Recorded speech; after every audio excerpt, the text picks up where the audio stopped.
those who are wandering. My name is Peggy, and I'm here to introduce Jesus and the animals.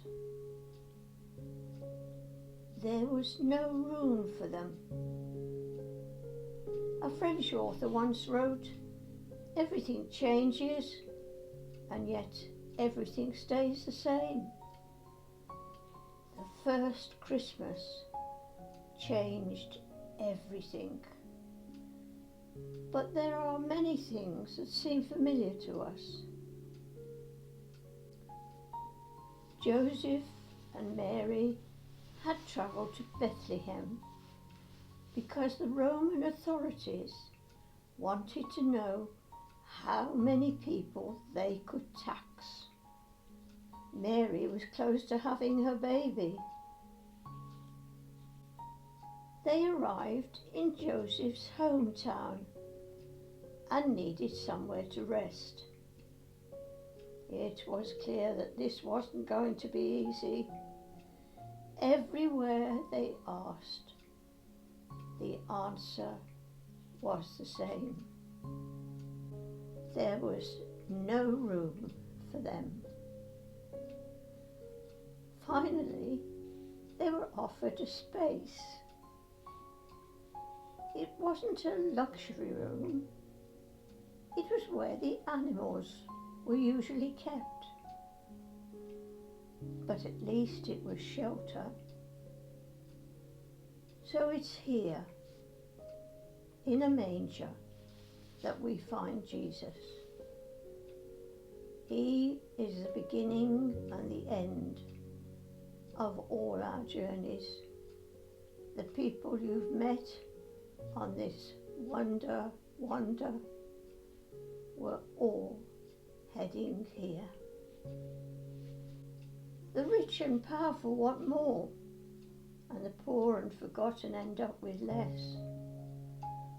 Sadly, these all too familiar patterns remind us that despite the passing of over 2,000 years, humans haven't changed all that much.